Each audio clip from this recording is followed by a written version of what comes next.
नगर में रहने वाला गुरु बड़ा ही समझदार व्यक्ति था और आसपास के क्षेत्र में अपनी समझदारी के लिए प्रसिद्ध था। लोग उसके पास अपनी समस्या लेकर आते और वो उन सबको चुटकियों में हल बता दिया करता था।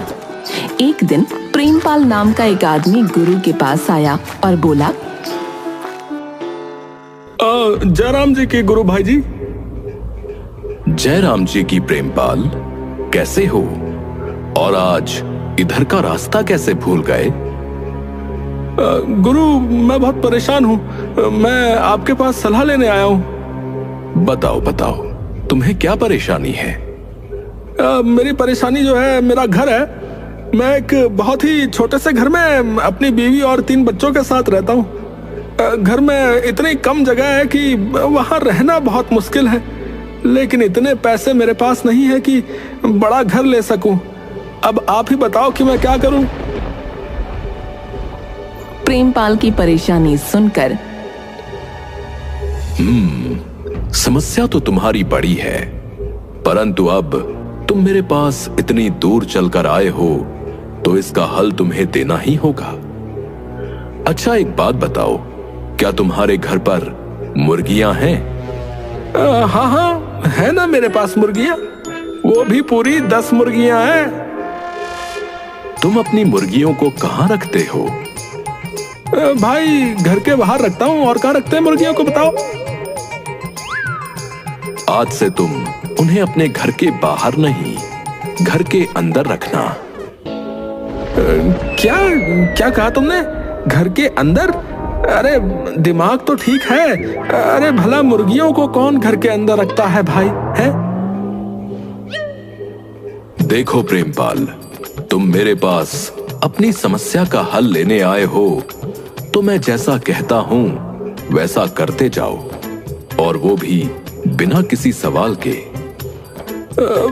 ठीक है, ठीक है। जैसा आप कह रहे हो मैं वैसा ही करके देखता हूँ, परंतु मुझे मेरी समस्या का हल तो मिल जाएगा। मुझ पर भरोसा करके आए हो ना, तो अपना भरोसा कायम रखो। समस्या का हल मिल जाएगा। प्रेमपाल हैरान था, मगर उसने सोचा कि जैसा गुरु कह रहा है वैसा ही करके देखता हूँ। उस शाम घर पहुंचकर प्रेमपाल ने सारी मुर्गियां दड़बे में से निकालीं और घर के अंदर रख लीं। मुर्गियों के घर के अंदर आ जाने से उस छोटी जगह में उनका गुजारा और मुश्किल हो गया। 1-2 दिन किसी तरह बिताकर प्रेमपाल फिर से गुरु के पास पहुंचा और बोला, गुरु, आपने जैसा कहा वैसा मैंने किया। मुर्गियां घर में रख ली, लेकिन मुर्गियों के घर में आने के बाद तो और भी हाल बुरा है। बताओ अब मैं क्या करूं? तुम्हारे घर में बकरियां हैं? हाँ, मेरे पास पूरी 4 बकरियां हैं। तुम बकरियों को कहाँ रखते हो? अरे भाई गुरु, और कहाँ, घर के बाहर बांधता हूँ उनको। ठीक है, आज से तुम अपनी 4 बकरियों को अपने घर के अंदर ही रखोगे। प्रेमपाल हैरान होकर गुरु को देखने लगा। जैसा कह रहा हूँ वैसा करो। प्रेमपाल घर लौट आया और जैसा गुरु ने कहा था वैसा ही किया। सारी बकरियां घर के अंदर रख लीं। अब घर में और जगह न बची थी। सब के सब बहुत परेशान थे। कुछ दिन उसी तरह रहने के बाद प्रेमपाल फिर गुरु के पास पहुंचा और थोड़ा गुस्से में बोला, मेरा घर भर गया है। मुर्गे और बकरियों के कारण घर में रहना बहुत मुश्किल हो गया है। पाँव रखने को भी जगह नहीं बची है। तुम्हारे घर पर गधा है? तो क्या आप उस गधे को भी अपने घर में रख लूं? हाँ, रख लो।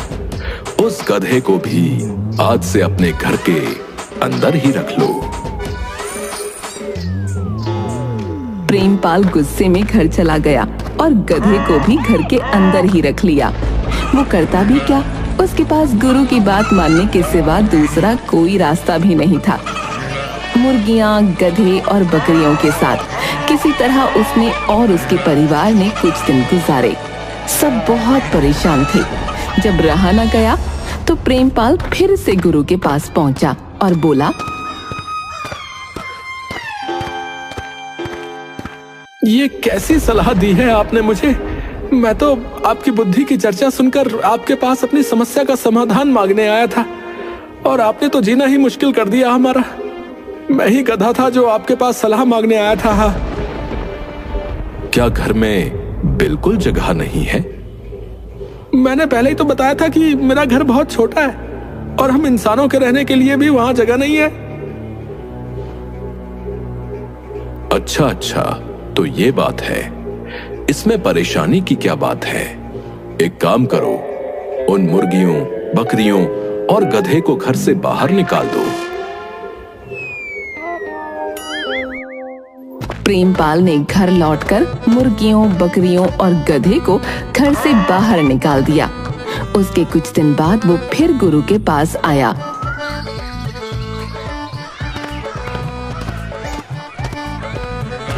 और उसका शुक्रिया अदा करने लगा। गुरु, आपने सच में कमाल की सलाह दी थी। हाँ, अब सच में मैं और मेरा परिवार उस छोटे से घर में बहुत खुश है। उन जानवरों को घर से बाहर निकालने के बाद हमें घर में काफी जगह मिलने लगी है, जहां हम आराम से रह रहे हैं बिना किसी शिकायत के। भाई, तुम्हें तो मुझ पर बिल्कुल भी भरोसा नहीं रह गया था, परंतु मैं अपनी योजना में सफल रहा और मैं तुम्हें तुम्हारी समस्या का समाधान दे पाया। आज तुमने सीख लिया है कि जो तुम्हारे पास है उसका सही तरीके से कैसे उपयोग किया जाए, किस तरीके से प्रबंध करें कि जो है उसके साथ खुश रहें। प्रेमपाल मुस्कुराता हुआ गुरु के गले लगता है और उसे शुक्रिया कहता है।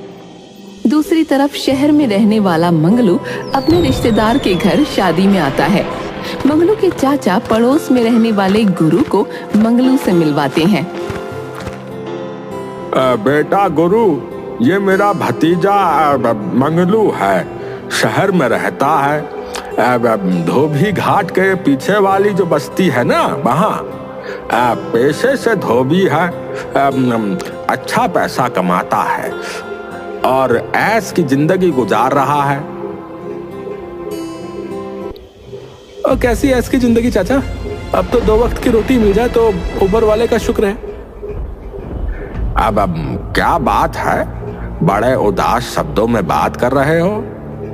हाँ चाचा, पहले तो धंधा बहुत अच्छा था, अच्छे पैसे कमाता था, लेकिन अब कुछ समय से धंधा मंदा चल रहा है।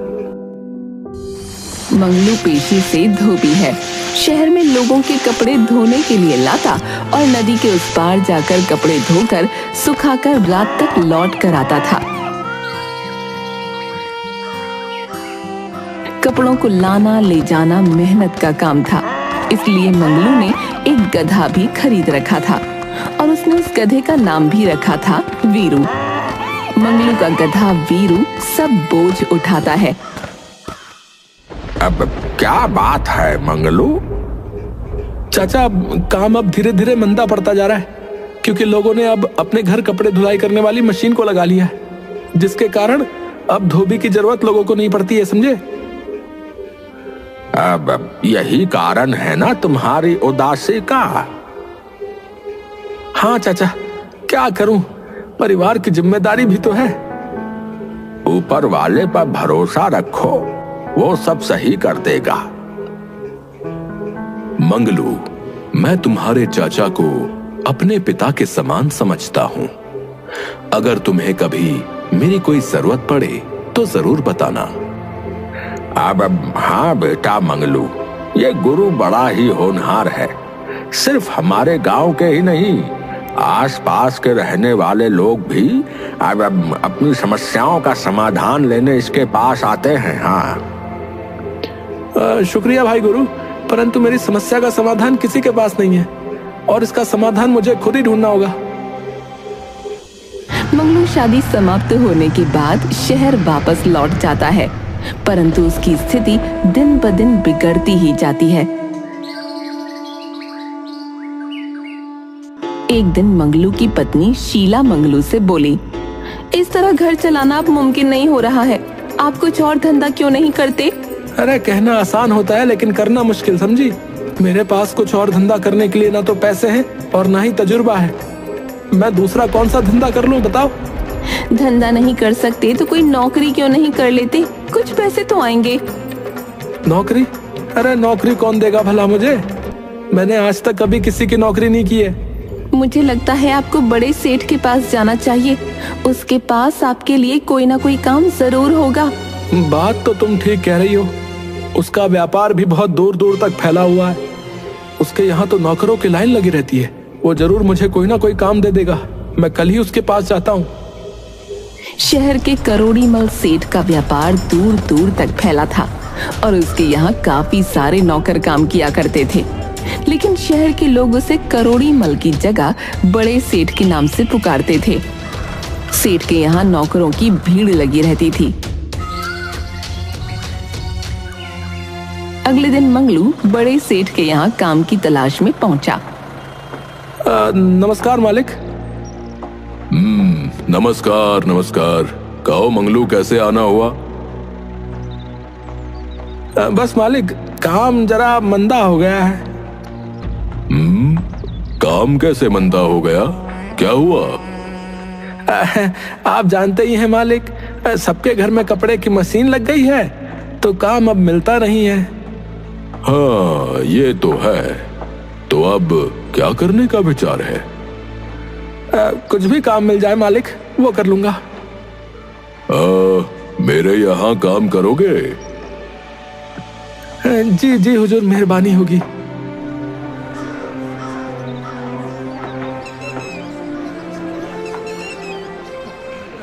देखो मंगलू, तुम्हारी ईमानदारी के बारे में तो मैं जानता हूँ, इसलिए मैं तुम्हें माल पहुँचाने के लिए काम पर रख लूंगा। मुझे माल पहुँचाने के लिए आदमियों की जरूरत रहती है। मालिक, मैं पूरी ईमानदारी के साथ काम करूंगा। आपको शिकायत का मौका नहीं दूंगा। मुझे पता है और तुम पर पूरा विश्वास भी है, लेकिन इस काम के लिए तुम्हें किसी सवारी की जरूरत पड़ेगी। कभी कभी माल भारी भी होता है। मालिक, आप उसकी फिक्र मत कीजिए। मेरे पास माल की ढुलाई करने के लिए मेरा गधा वीरू है ना, वो इसमें मेरी मदद करेगा। सेठ ने मंगलू को माल पहुंचाने के लिए रख लिया। मंगलू अब सेठ के यहाँ काम करने लगा था। माल ढुलाई में वीरू उसके बहुत काम आता था। एक दिन मंगलू ने एक साथ 2 बोरे वीरू की पीठ पर रख दिए। बेचारा वीरू इतना वजन उठाकर बड़ी मुश्किल से धीरे धीरे चल रहा था। मंगलू गुस्से में वीरू की पिटाई करता है और उसे पूरा दिन न दाना देता है और न पानी।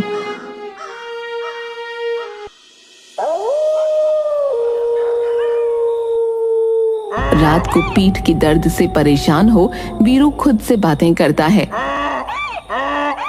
मैं तो इस मंगलू से परेशान हो चुका हूँ। न जाने इसे कितने पैसे कमाने हैं। ये सोचता भी नहीं, एक साथ इतना वजन मेरी पीठ पर रख देता है।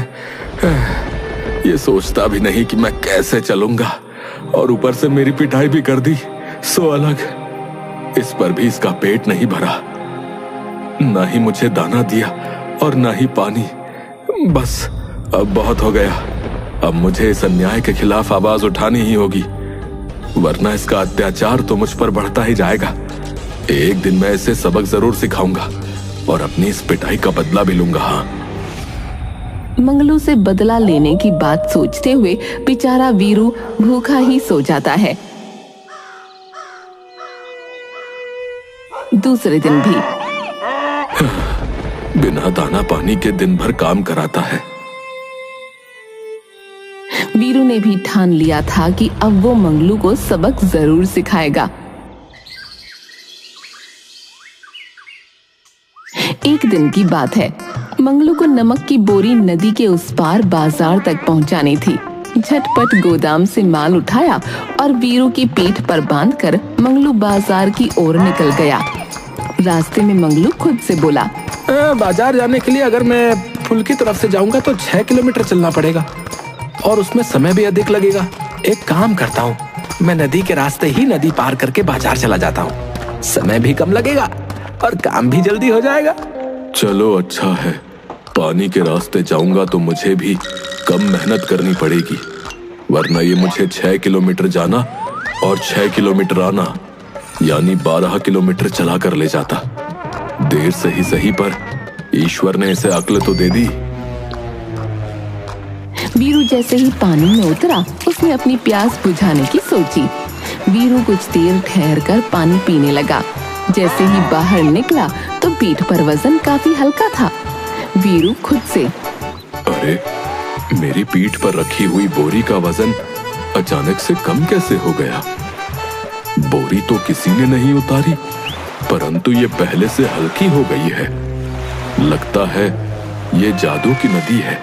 इसमें उतरने से मेरी पीठ पर रखी बोरी का वजन कम हो गया और शरीर भी हल्का हो गया है। वीरू की पीठ पर नमक की बोरी थी। वो पानी में रहने के कारण घुलकर बह गया। वीरू को समझ आया कि ये जादू की नदी है। इसमें उतरने पर वजन घट जाता है। वीरू ने अब नित्य निरंतर यही करने का अभ्यास बना लिया था। इस कारण मंगलू काफी परेशान रहता, क्योंकि सामान ठीक प्रकार से सही जगह नहीं पहुंचता। रास्ते में ही सारा माल बह जाता या खराब हो जाता। एक दिन सेठ करोड़ी मल मंगलू से बोले, हाँ मंगलू, आजकल तुम माल बराबर नहीं पहुंचाते हो, माल खराब हो जाता है। आखिर ये सब हो क्या रहा है भाई? सेठ जी, ये सब मेरे गधे वीरू की वजह से हो रहा है। वो नदी के रास्ते जाते वक्त नदी में उतर जाता है। मैं उसे कितना भी रोकता हूँ, पर वो नदी के पानी को देखकर प्यासा हो जाता है, जिसकी वजह से ये सब गड़बड़ हो रही है। देखो मंगलू, मैंने तुम्हें तुम्हारी ईमानदारी की वजह से रखा था, और अगर मुझे काम में शिकायत आएगी तो मैं तुम्हें काम से हटा भी सकता हूँ, समझे? इसलिए तुम्हें अपने गधे का जो करना है वो करो, लेकिन मुझे मेरे काम में कोई शिकायत नहीं चाहिए, समझे? ठीक है सेठ जी। घर जाकर मंगलू वीरू को बहुत पीटता है। क्या बात है, इसकी जान ले लोगे क्या आज? भला इतना क्यों मार रहे हो? अरे तुम्हें नहीं पता, कुछ दिनों से इसने मुझे परेशान करके रखा है। रोज सेठ का माल खराब करता है। इसकी वजह से मेरी नौकरी चली जाएगी। आखिर बात क्या है ये तो बताओ। मंगलू शीला को सारी बात बताता है। तो तुम इसे नदी के रास्ते ले ही क्यों जाते हो? अगर मैं इसे पुल से भी ले जाऊं तो भी ये नदी देखकर प्यासा हो जाता है और जबरदस्ती नदी में उतर जाता है। तुम एक काम करो, एक दिन के लिए गांव चले जाओ। वहां जाकर क्या करूंगा? तुमने बताया था ना चाचा के पड़ोस में गुरु के बारे में। हाँ, तुमने बिल्कुल सही याद दिलाया। मैं कल सुबह ही गुरु भाई के पास जाता हूँ और इस गधे का इलाज करता हूँ।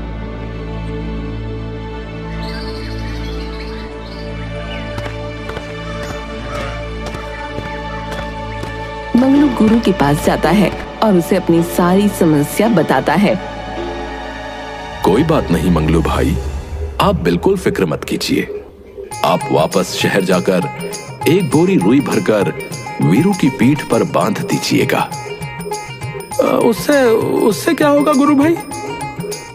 उसी से सब कुछ होगा। बस मैंने आपसे जैसा कहा है आप करिए। अरे आज तो मालिक ने मेरी पीठ पर काफी हल्का वजन रखा है। लगता है इसकी अक्ल ठिकाने आ गई। अब ये कभी मुझसे पंगा नहीं लेगा। चलो जल्दी समझ गया तो इसके लिए ही अच्छा है। वीरू खुशी से मस्तानी चाल में चला जा रहा था। नदी के पास पहुंचते ही वीरू अपनी आदत के अनुसार पानी में उतर जाता है और धीरे धीरे पानी पीकर आराम करता है। कुछ देर बाद जैसे ही वो बाहर निकला, उसकी पीठ पर वजन पहले से अधिक था। ये क्या हो गया?